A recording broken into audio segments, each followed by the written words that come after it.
Bismillahirrahmanirrahim. Assalamualaikum warahmatullahi wabarakatuh. Alhamdulillahi rabbil alamin. Wabihi nasta'inu ala umurid dunya waddin.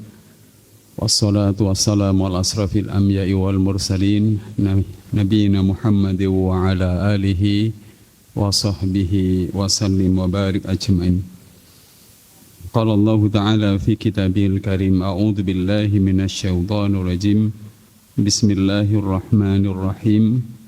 Qad aflahal mu'minuna alladhina hum fi salatihim khashi'un walladhina hum 'anil lagwi mu'ridun walladhina hum lizzakati fa'ilun walladhina hum li furujihim hafidun illa 'ala azwajihim aw ma malakat aymanuhum fa innahum ghairu malumin faman ibtagha wara'a dhalika fa ulaika humul 'adun walladzina hum li amanatihim wa ahdihim ra'un walladzina hum 'ala salawatihim yuhafizun ulaika humul warisun alladzina yarisuna al-firdausa hum fiha khalidun. Shadaqallahul adzim. Jamaah salat Maghrib Masjid Al-Falah yang dirahmati oleh Allah Subhanahu wa Ta'ala, dalam sejarah perjuangan pergerakan kemerdekaan Indonesia ada setidak-tidaknya dua pahlawan nasional yang mengubah cita-cita hidupnya, atau lebih tepatnya cita-cita profesinya, jamaah. Yang pertama adalah mantan atau Perdana Menteri kita yang pertama, itu Bapak Muhammad Nasir. Beliau ini sejak SD, SMP, SMA sangat berprestasi, walaupun dalam kondisi kedua orang tuanya sangat terbatas secara ekonomi.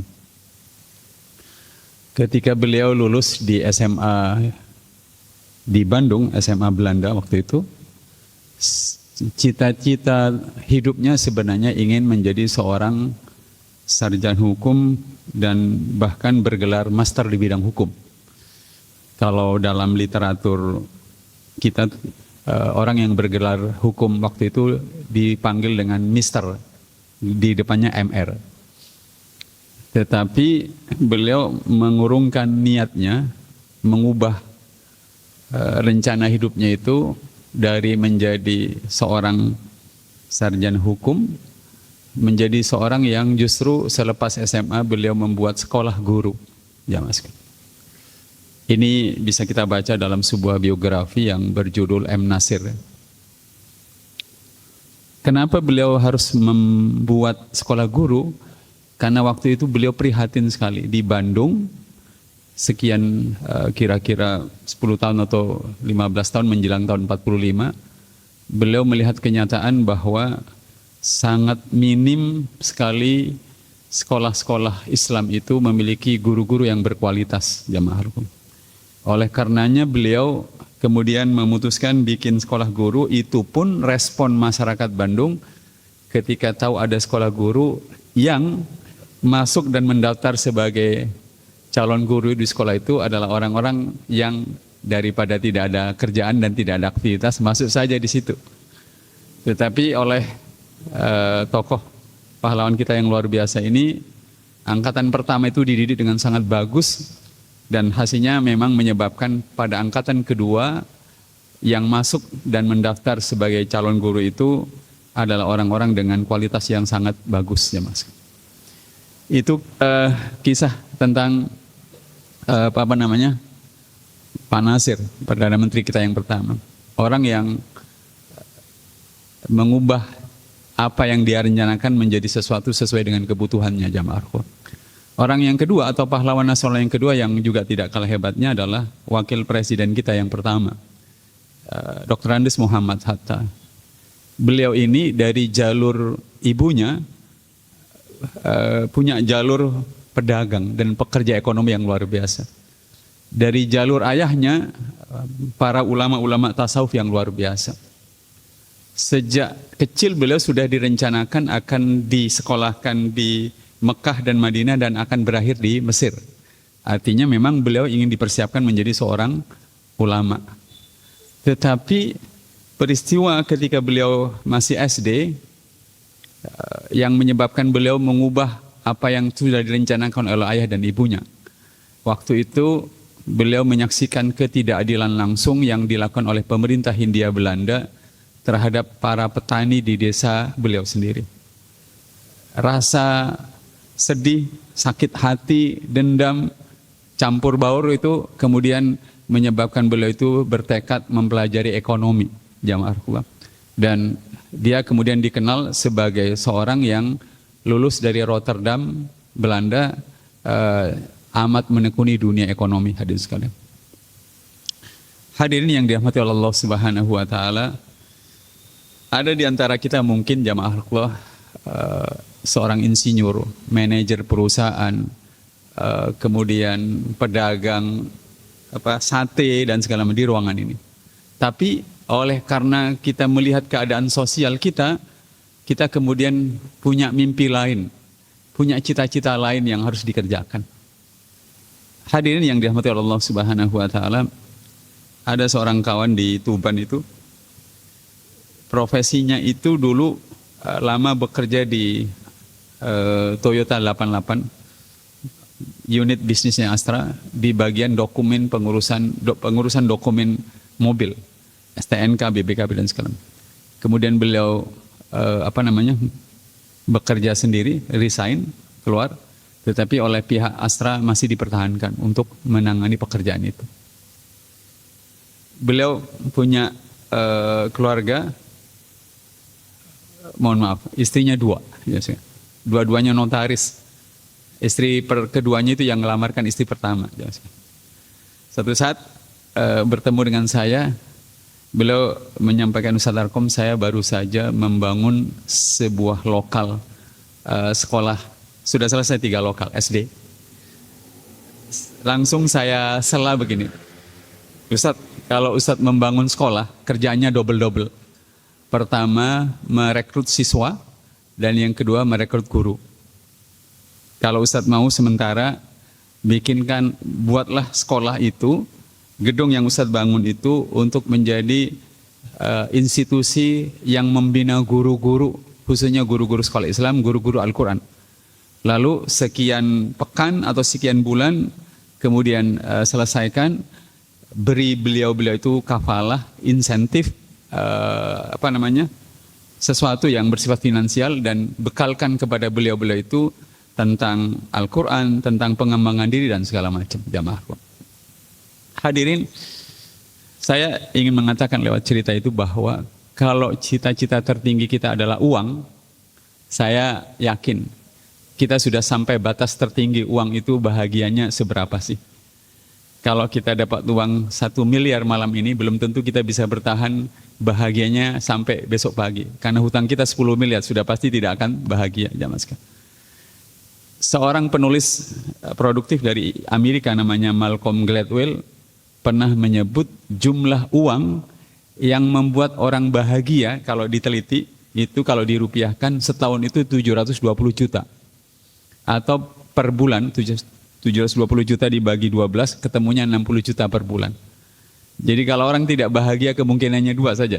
Pertama, dia tidak mendapatkan rezeki sampai 60 juta sementara tanggungannya banyak.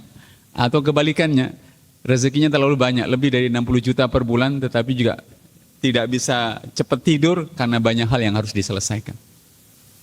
Nah, hadirin yang dirahmati Allah Subhanahu wa taala, kalau kita merenungkan apa yang disampaikan oleh Rasulullah SAW dalam sebuah hadis dengan 2 redaksi yang berbeda tetapi substansinya sama, kata Nabi, khairun nas anfa'uhum linnas, sebaik-baik kalian adalah orang yang paling banyak manfaatnya bagi orang yang lain.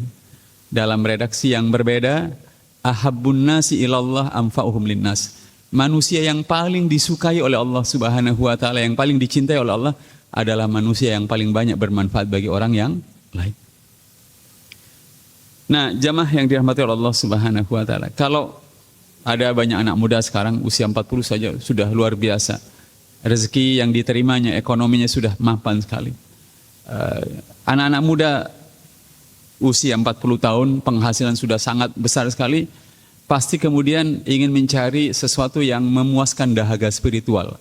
Dan tidak ada yang bisa lebih memuaskan dahaga spiritual kecuali kita ini menjadi seorang hamba yang kata Rasulullah SAW, manusia yang paling disukai oleh Allah Subhanahu wa Ta'ala adalah manusia yang paling banyak manfaatnya bagi orang yang lain. Nah, hadirin yang dirahmati oleh Allah Subhanahu wa Ta'ala, oleh karenanya jamaah yang dirahmati oleh Allah Subhanahu wa Ta'ala, mari kita renungkan lebih tajam. Andaikan kita ini adalah orang-orang yang punya proyek untuk memberi manfaat orang lain. Mungkin pesantren, mungkin lembaga pelatihan yang melatih 100.000 anak-anak muda yang tidak punya keterampilan untuk dilatih dan gratis, bahkan setelah itu diberi bekal. Atau mungkin kita adalah seorang dermawan yang setiap bulan reguler kita menyalurkan uang sebesar 20, 50, 100 juta untuk dibagikan dan segala macam. Atau mungkin kita adalah orang yang punya jabatan, kekuasaan, otoritas, yang kekuasaan dan otoritas yang diberikan dan diamanahkan Allah kepada kita, kita gunakan untuk mengadvokasi, membela kepentingan-kepentingan rakyat kecil agar mereka itu bisa terlindungi oleh kekuasaan yang ada, jamaah sekalian. Tetapi tetap saja kalau kita mendapatkan atau sedang menekuni ke semua hal itu, kita punya problema dasar yang harus kita sadari, jamaah sekalian. Apa problema dasar yang harus kita sadari, hadirin sekalian yang dirahmati Allah Subhanahu wa Ta'ala?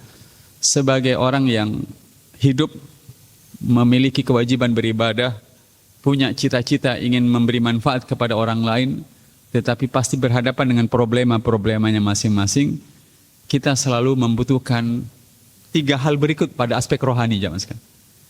3 hal berikut ini, yang pertama adalah kita membutuhkan tingkat ketenangan batin yang luar biasa.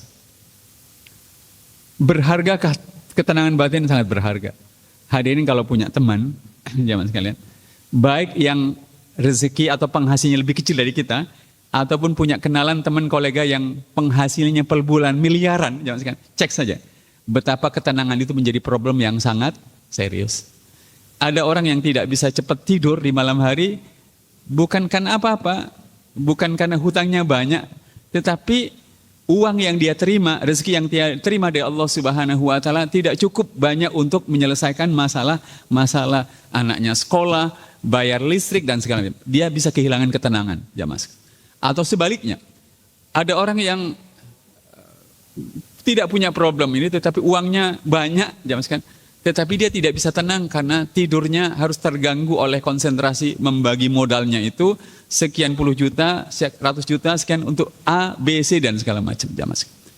Oleh karenanya, jamaah yang dirahmati oleh Allah Subhanahu wa Ta'ala, kalau kita ingat sebuah ayat di dalam surat ke-13 ayat 28, ala bidzikrillah tatmainnul qulub, mengingat Allah itu akan menenangkan hati kita, maka ketenangan itu dibutuhkan oleh siapapun, jamaah sekalian. Sekali lagi, ketenangan itu dibutuhkan oleh siapapun, bahkan ketenangan itu bisa jauh lebih penting, sekali lagi bisa jauh lebih penting dari apapun.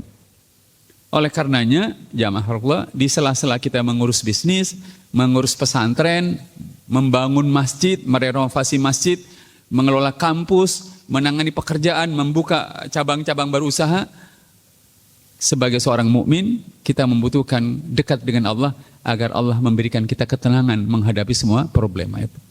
Kenapa? Hadirin sekalian, apalagi ini musim pilkada nanti. November ini pilkada serentak di Indonesia. Kalau ada di antara kita misalnya sudah diajak oleh calon bupati tertentu, calon gubernur tertentu, tiba-tiba hanya berselang 2 hari, tiba-tiba jamaah sekalian, rencana ajakan itu dibatalkan karena hal-hal yang lain. Nah, terasa ketenangan itu dibutuhkan oleh kita dalam kehidupan ini. Yang kedua, jamaah Allah, secara rohani kita yang sedang berurusan dengan pekerjaan kita, bisnis, proyek kemanusiaan dan segala macam, kita itu membutuhkan kelapangan dada yang luar biasa. Karena hadirin, saya tidak perlu saya ceritakan, saya kemarin bertemu dengan seorang kawan kuliah S1, S2, S3 di kampus ternama di Indonesia. Dia bilang, Ustadz Arkom, saya ini pusing, tapi ekspresinya itu sedih tetapi juga ada senyum sedikit. Saya ini pusing, Ustadz. Kuliah S2, S3 malah kena hutang 500 juta gitu. Terus, tapi alhamdulillah sudah terbayar tinggal 100 juta. Nah, saya ingin menegaskan jamaah, waktu kita sujud tadi, berdoa, nanti malam tahajud, besok pagi sholat subuh, sholat duha, apa yang kita harapkan semuanya dari ibadah-ibadah kita pada Allah Subhanahu wa Ta'ala, selain setelah kita mengharapkan ridho dari Allah, kita mengharapkan Allah melapangkan dada kita, melebarkan jiwa kita. Seperti yang sering saya sampaikan di masjid ini, kalau dada kita lapang, jiwa kita lapang, maka persoalan rumah tangga, bayar listrik, bayar SPP anak, keluhan kuliah, pekerjaan kantor, protes karyawan dan segala itu bisa ditampung dengan baik. Kenapa? Penampungnya ada, jiwanya dilapangkan oleh Allah Subhanahu wa Ta'ala. Kita tidak memilih protes, tetapi kita menerima dengan ridho dan lapang dada. Karena lapang dada kita atau jiwa kita dilapangkan oleh Allah Subhanahu wa Ta'ala. Hadirin bisa nanti kalau hadirin pulang dari pengajian ini, habis isya keluar beli bakso, tautek. Mungkin pedagang bakso kita, bapak yang itu kalau ngomong, aduh Pak, seminggu ini sepi. Sepi dan segala macam. Kemudian yang parkiran mungkin akan ngomong, ya Pak, semoga ini yang parkir tidak banyak. Kalau dalam hidup kita mengalami problem seperti itu, dan tidak ada saat apapun kecuali orang yang mengalami problem yang macam-macam, problemnya itu beragam lagi. Nah, orang membutuhkan kelapangan dada. Meja yang ada di depan saya ini, jamaah Rasulullah, kalau sesempit ini tidak banyak yang bisa diletakkan. Tetapi kalau luasnya dibuat 5 kali lipat, 10 kali lipat, ada lebih banyak yang bisa diletakkan di atas permukaan yang lapang dan luas. Begitu juga kita. Kalau jiwa dan dada kita dilapangkan, insya Allah Allah akan membuat kita sanggup menampung problema keluarga, problema masjid, problema pekerjaan, problema kolega yang minta saran pada kita, semuanya bisa tertampung dengan sangat baik. Hadirin, itu mahalnya kelapangan dada. Yang ketiga, secara rohani, jamaah Rasulullah, dari ibadah yang kita kerjakan kepada Allah Subhanahu wa Ta'ala, salat maghrib, isya, tahajud, duha, baca Al-Quran, yang penting lagi kita membutuhkan kekuatan jiwa dari Allah Subhanahu wa Ta'ala. Hadirin yang dirahmati Allah Subhanahu wa Ta'ala, ada sebuah kitab judulnya Mafatih Tadabbur Quran wan Najah fil Hayah, kunci-kunci mentadaburi Al-Quran dan dampaknya dalam kehidupan kita. Salah satu yang menarik dalam buku itu, sudah ada terjemahannya aja. Mengapa para salafus soleh kita itu, sahabat Rasulullah, tabi'in, sahabat, bahkan ulama-ulama kita di Indonesia itu punya kebiasaan membaca Al-Quran sangat banyak. Utsman bin Affan terkenal seminggu itu hatam 30 juz. Rata-rata begitu. Kata penulis kitab itu, karena dengan membaca Al-Quran sebanyak-banyaknya, beliau itu mendapatkan kekuatan jiwa dari Allah, kekuatan iman, terus-menerus mengingat makna-makna berjuang, bertawakal, berdoa, berlapang dada, itu ada dalam rohani mereka. Dan kita membutuhkan itu, jamaah. Oleh karenanya, hadirin yang dirahmati Allah Subhanahu wa Ta'ala, hari ini hari pertama kita masuk, anak-anak kita sekolah. Sebagian kita pasti akan membayar SPP anak-anak sekolah kita. Sebagian mungkin akan membayar berbagai tagihan, tanggungan dan segala macam. Nah, tetapi kalau jiwa kita kuat, jamaah, sementara di dompet rekening kita tidak sedang ada uang banyak, tetapi karena jiwanya dikuatkan oleh Allah Subhanahu wa Ta'ala, kita lebih bisa memilih terus berusaha dan berikhtiar mencari rezeki Allah Subhanahu wa Ta'ala. Kalau hadirin cek ayat tentang sholat Jumat dan kerja itu unik. Fa'ida kudiyatis sholatu fantashiru fil ardi wabtaghu min fadlillah wadkurullaha katsiran la'allakum tuflihun. Apabila sudah ditunaikan sholat, maksudnya sholat Jumat, maka menyebarlah di muka bumi, carilah karunia Allah dan berzikirlah kepada Allah sebanyak-banyaknya agar kalian beruntung. Kalau ditanya apa dampak berzikir kepada Allah sebanyak-banyaknya di tengah-tengah kesibukan jualan bakso, buka praktek dokter, sedang menggarap renovasi masjid, menjual ruko dan rumah dan segala macam. Di tengah-tengah kesibukan ekonomi seperti itu, orang yang mengingat Allah sebanyak-banyaknya itu akan diberi kekuatan jiwa oleh Allah Subhanahu wa Ta'ala yang sangat dibutuhkan agar dia kuat berusaha, kuat bertahan, kuat menghadapi masa-masa sulit, kuat menghadapi berbagai hal yang tidak pernah kita bayangkan sebelumnya, jamaah sekalian. Itu dari aspek rohani. Tetapi jamaah dari aspek pikir ya, ibadah yang kita kerjakan, bacaan Al-Quran yang kita lakukan, zikir dan doa yang kita sampaikan kepada Allah Subhanahu wa Ta'ala, itu sangat kita hajatkan agar kita ini diberi inspirasi. Jadi kita ini tidak hanya butuh tenang, lapang dada dan kuat, tapi pikiran ini harus ada inspirasinya. Saya ingin menjelaskan inspirasi itu begini. Kalau ruangan ini, jamaah sekalian, ditutup semua jendelanya itu, sehingga cahaya dari luar tidak bisa masuk. Kemudian lampu di ruangan ini dimatikan, maka tidak satu pun di antara kita yang bisa menggunakan mata kita untuk melihat benda-benda di sekitar kita karena gelap. Dalam keadaan gelap, mata itu tidak bisa melihat objek apapun. Begitu lampu dihidupkan, segala sesuatu yang tidak terlihat itu menjadi jelas dan terang, benderang. Kita ingin mendekatinya, kita ingin memegangnya, kita ingin mengambilnya. Nah, inspirasi itu, jamaah sekali lagi, inspirasi itu seperti sifatnya cahaya. Yang tadinya segala sesuatu itu tidak terlihat, tidak diketahui, begitu ada cahaya tiba-tiba bisa diketahui dan kita ingin berbuat sesuatu karena mengetahui sesuatu. Pikiran kita ini, jamaah sekalian, membutuhkan inspirasi dari Allah Subhanahu wa Ta'ala agar kita tahu di tengah-tengah kekalutan, kerumitan, tumpang tindihnya persoalan yang membuat kita bingung, tiba-tiba kita mendapatkan inspirasi dari Allah Subhanahu wa Ta'ala untuk melakukan sesuatu dengan baik. Jamaah yang dirahmati oleh Allah Subhanahu wa Ta'ala,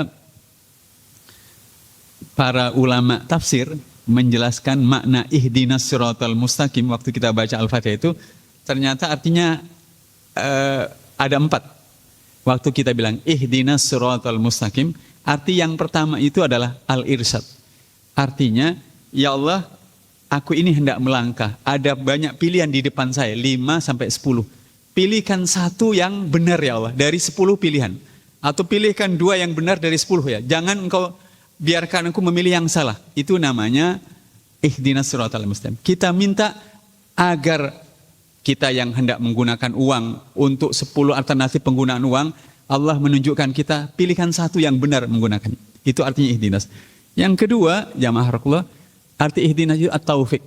Artinya apa yang dipilihkan oleh Allah dan kita kerjakan juga bersesuaian dengan kehendak Allah Subhanahu wa Ta'ala. Kita ingin agar keputusan mengambil langkah A, mengalokasikan dana tertentu, menarik orang untuk bekerja dalam tim kerja kita, membeli A, B, C, D itu tidak hanya sesuai dengan pilihan kita, tetapi sesuai dengan pilihan dari Allah Subhanahu wa Ta'ala. Itu artinya ihdinas siratal mustaqim. Bahkan arti ihdina itu 2 lagi. Agar Allah itu membantu kita mengatasi kesulitan dari pilihan yang sudah dipilih itu dan dihindarkan dari bahayanya, jamaah sekalian. Hadirin yang dirahmati oleh Allah Subhanahu wa Ta'ala. Saya kaget biasanya di kiai-kiai tua kita sepuh itu kalau diminta memberikan nasihat tentang sesuatu. Dulu konon para pemimpin negeri kita ini waktu meminta saran tentang bendera merah putih, lambang negara Garuda itu dan segala macam Indonesia Raya, oleh para kiai kita itu diikhtiari dengan cara sampai membaca Yasin sekian puluh kali, kemudian beristighfar sekian banyak, kemudian membaca salat. Demi apa? Demi beliau-beliau itu mendapatkan inspirasi, petunjuk dari Allah Subhanahu wa Ta'ala agar apa yang diputuskan untuk dinasihatkan kepada orang lain itu menjadi sangat benar. Yang pertama itu dari aspek pikiran. Yang kedua, jamaah sekalian, dari ibadah yang kita kerjakan, baca Al-Quran, zikir dan doa, pikiran kita membutuhkan yang kedua. Apa itu? Membutuhkan setelah inspirasi petunjuk, jamaah sekalian. Kita membutuhkan petunjuk dari Allah Subhanahu wa Ta'ala. Makanya ada satu doa khusus yang Allah ajarkan dalam surat 27 ayat 19 dan juga surat 46 ayat 15 agar kita selalu meminta petunjuk dan ilham dari Allah untuk bertindak dan berbuat sehingga tindakan dan perbuatan kita itu benar-benar disukai oleh Allah Subhanahu wa Ta'ala. Redaksi doanya dalam bahasa Indonesia, ya Allah, ilhamilah aku agar aku ini berterima kasih kepada pemberian yang Engkau berikan kepadaku dan kepada kedua orang tuaku, dan ilhamilah aku ya Allah agar aku ini berbuat sesuai dengan yang Engkau ridhoi dan Engkau sukai. Jadi selepas sholat 5 waktu, selepas sholat tahajud, selepas baca Al-Quran, kita bisa berdoa, ya Allah, berilah aku bimbingan, ilhamilah aku agar berterima kasih kepada nikmat yang Kau berikan kepadaku dan ilhamilah aku ya Allah agar berbuat sesuatu yang Engkau sukai. Jamaah sekalian yang dirahmati Allah Subhanahu wa taala, kenapa saya perlu sampaikan ini? Hadirin sekaligus bisa merenungkan suatu saat Nabi Yusuf sebagaimana Allah ceritakan di dalam salah satu ayat di surat ke-12 ayat 42, jamaah Allah. Ayat ini menjelaskan Nabi Yusuf itu, teman penjaranya itu dipanggil oleh penguasa Mesir, dan Nabi Yusuf berinisiatif, tolong ceritakan keadaanku kepada penguasa Mesir itu. Maksudnya Nabi Yusuf itu adalah kalau nanti diceritakan keadaan dia ikut-ikutan dikeluarkan dari penjara. Dalam tafsir karya Imam As-Sabuni, Soffatut Tawasir, tentang ayat ini ada sebuah riwayat yang unik. Malaikat Jibril itu mendatangi Nabi Yusuf dan menegur Nabi Yusuf dengan mengatakan, Yusuf, dulu bukankah yang menyelamatkan engkau dari kedengkian saudaramu adalah Allah? Waktu engkau dibuang oleh saudaramu ke dalam sumur, bukankah yang menyelamatkan adalah Allah Subhanahu wa taala? Dengan datangnya para musafir yang mengangkat dia dari dasar sumur. Waktu engkau diperdagangkan oleh para musafir itu, bukankah Allah yang menyelamatkan engkau dengan cara engkau dibeli oleh para pejabat Mesir? Waktu engkau diajak berbuat zina oleh wanita-wanita Mesir, bukankah Allah juga yang menyelamatkan? Lalu bagian terakhirnya begini, sekarang kenapa ketika engkau ingin keluar dari penjara, engkau malah meminta bantuan pada manusia pertama-tama, tetapi tidak pertama-tama meminta bantuan pada Allah Subhanahu wa taala? Kata malaikat Jibril, oleh karenanya engkau 7 tahun lebih lama di dalam penjara. Nah, jamaah yang dirahmati Allah Subhanahu wa taala, saya yakin jamaah sekalian, di antara kita itu besok pagi, seminggu lagi, sebulan lagi punya rencana beli A, pinjam dana ini, mengambil tindakan dan segala macam. Ketika kita hendak memulai melangkah, yang pertama-tama mestinya kita menyampaikannya kepada Allah Subhanahu wa taala agar Allah menunjuki kita, dan dengan begitu insya Allah langkah kita akan menjadi baik. Kita membutuhkan petunjuk itu. Hadirin yang dirahmati oleh Allah Subhanahu wa taala, kalau teman-teman yang hadir di ini disuruh cerita, iya Pak Arkom, Ustaz Arkom, saya dulu pernah 2 tahun yang lalu ada orang yang saya percaya untuk membangun masjid yang mau saya bangun. Lalu ini Pak, dana apa proposalnya? Lalu saya bilang, beres, dananya sudah siap, bangun aja, tinggal bangun, nanti semuanya lancar. Giliran dananya mau dicairkan, padahal ada di rekening dia mengalami problema teknis. Mulai dari kehilangan ATM-nya, M-bankingnya tidak berfungsi, dan akhirnya transfer uang untuk masjid yang harus dia bangun tidak terjadi. Jamaah yang dirahmati oleh Allah Subhanahu wa taala, tetapi pikiran ini tidak hanya butuh inspirasi, petunjuk. Yang ketiga, pikiran kita ini dari doa kita, dari sholat kita, dari Al-Quran yang kita baca, kita membutuhkan pelajaran, terutama dari Al-Quran. Karena kalau kita tidak mendapatkan pelajaran, kita mungkin akan merasa paling sulit sendiri, paling lama menderita sendiri, paling berat penderitaannya jamaah sekalian, paling sengsara. Tapi kalau kita mendapatkan pelajaran dari orang-orang terdahulu yang Allah ceritakan dalam Al-Quran, kita akan merasa kita tidak paling menderita. Saya pernah menyampaikan di forum ini jamaah sekalian, di forum ini kisah seorang muslimah yang tidak segera mendapatkan jodohnya, sudah infak, sudah sholat malam yang banyak, macam-macam, jodohnya tidak segera datang. Qadarullah, muslimah ini umroh. Pas tawaf, jamaah sekalian, pas tawaf, muslimah ini dikejutkan oleh jamaah umroh yang selama memutari Ka'bah 7 kali, dia hanya membaca surat Wadduha wal laili idza saja, ma wadda'aka rabbuka wa ma qala. Sementara yang lain itu berdoa Rabbana atina fid dunya hasanah wa fil akhirati macam-macam berarti. Oleh karenanya muslimah ini heran kenapa orang tawaf yang dibaca cuma surat Wadduha. Setelah dia pelajari, ternyata latar belakangnya surat Wadduha itu turunnya begini. Surat Wadduha ini surat ke-12 atau ke-11 yang jarak antara Wadduha dengan surat sebelumnya turunnya jauh sekali. Sehingga Nabi itu bersedih dan orang-orang Mekah makin menjadikan kesedihan itu menjadi bahan untuk merendahkan dan menghina Nabi. Lihat, Muhammad sudah ditinggalkan oleh Tuhannya. Wahyu tidak turun lagi kepada dia. Begitu. Sehingga Rasulullah bersedih dan orang-orang Mekah menjadi lebih berani.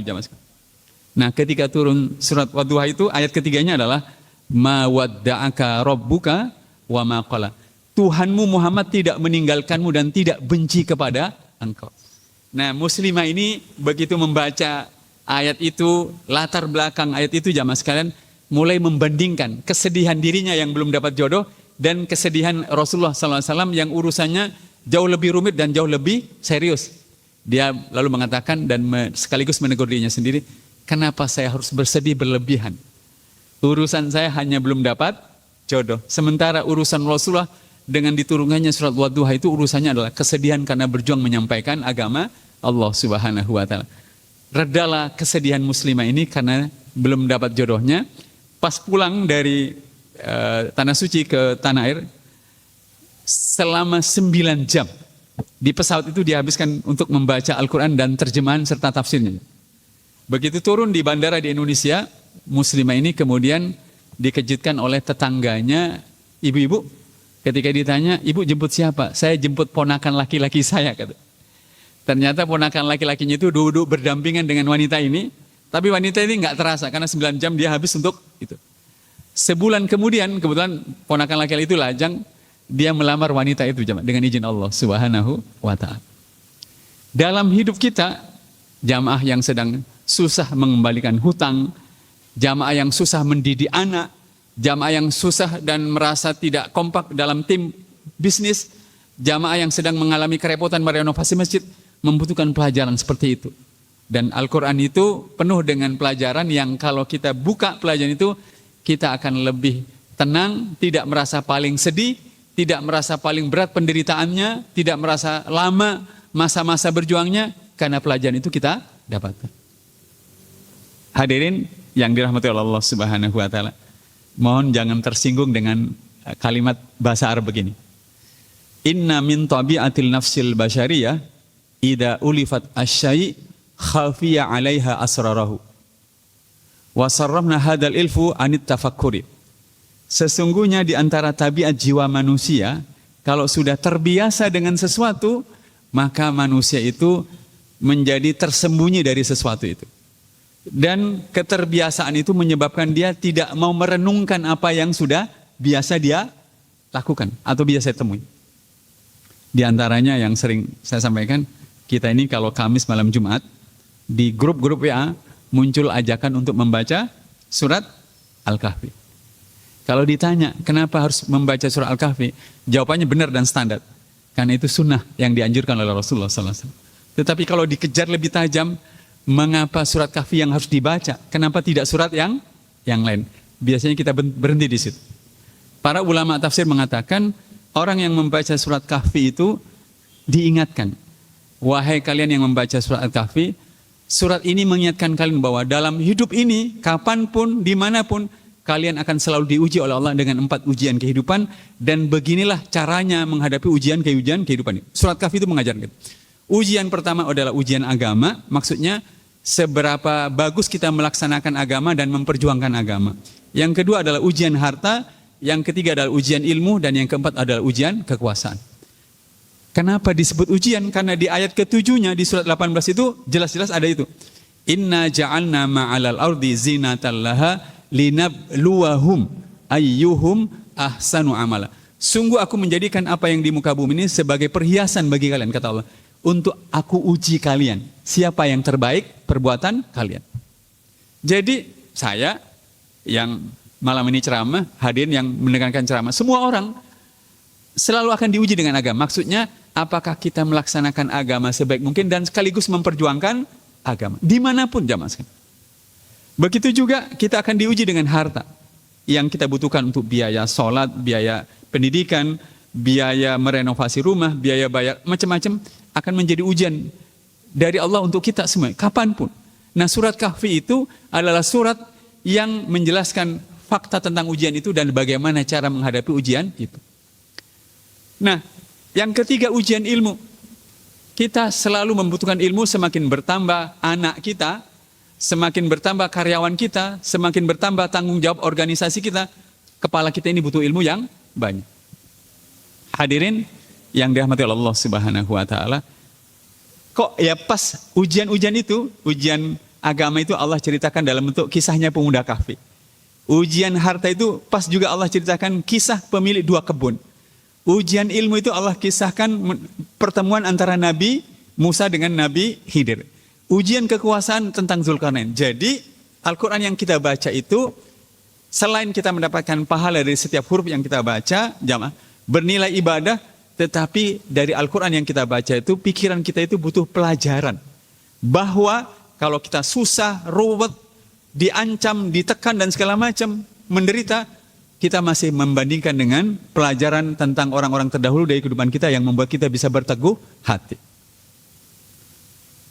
Jamaah yang dirahmati oleh Allah Subhanahu wa taala, itu aspek pikiran kita, jamaah sekalian.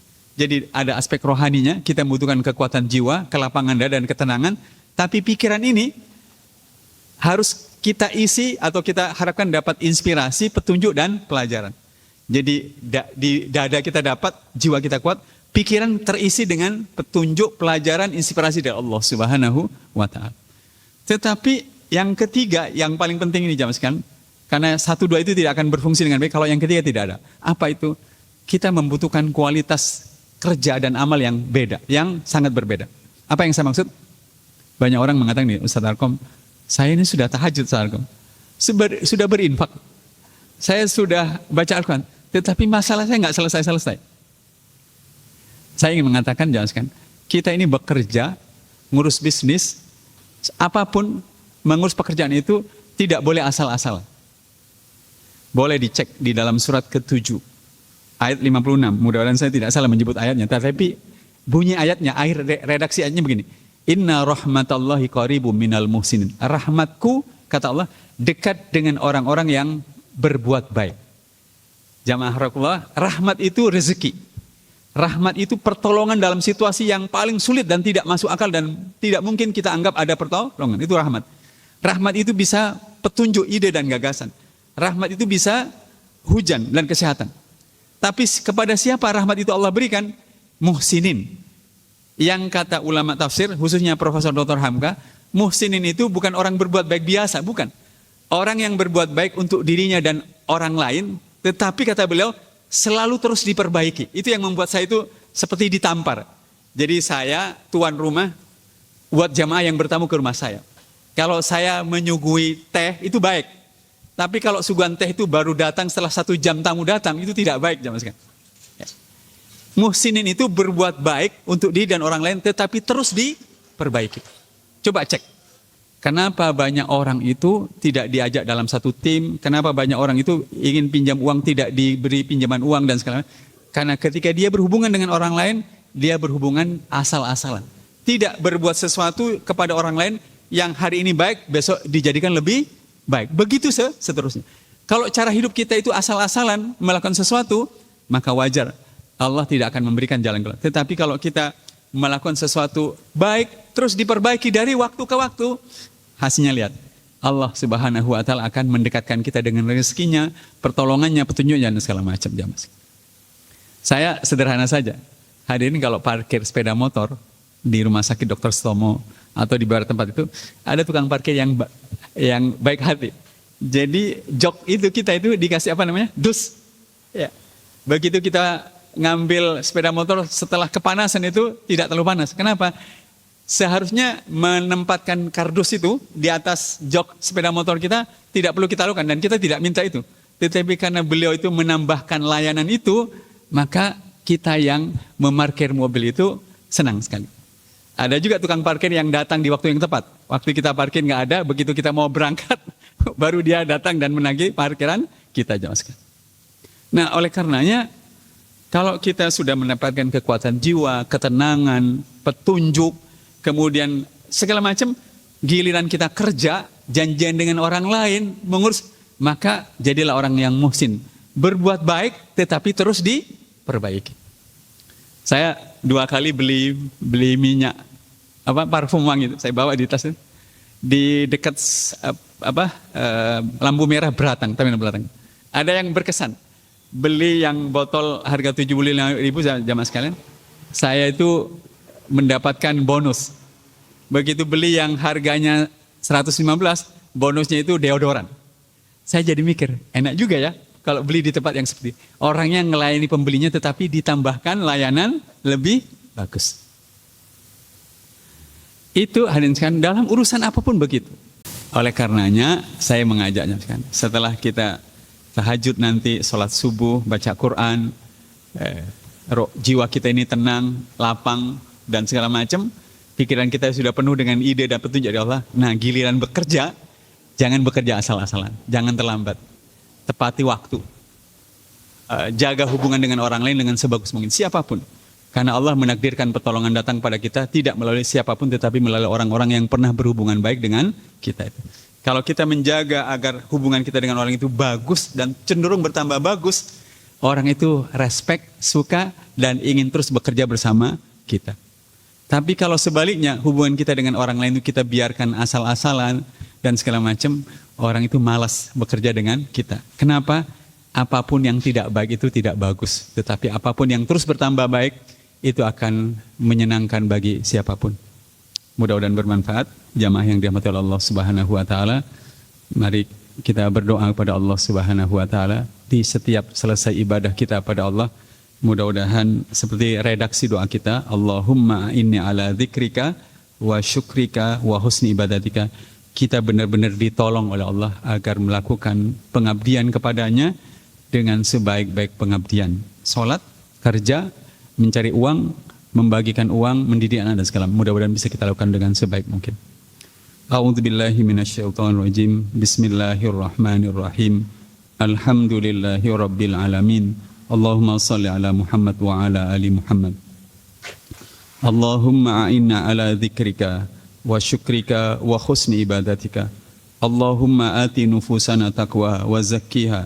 Anta khairu man zakkaha. Anta waliyuha wa maulaha. Rabbana afrigh alaina sabra wa sabbit aqdamana wansurna 'alal qaumil kafirin. Rabbana afrigh alaina sabra wa tawaffana muslimin. Rabbana la tuzigh qulubana ba'da idh hadaitana wa hab lana min ladunka rahmah innaka antal wahhab. Rabbana atina min ladunka rahmatan wa hayyi' lana min amrina rasyada. Rabbana atina fid dunya hasanah wa fil akhirati hasanah wa qina 'adzaban nar.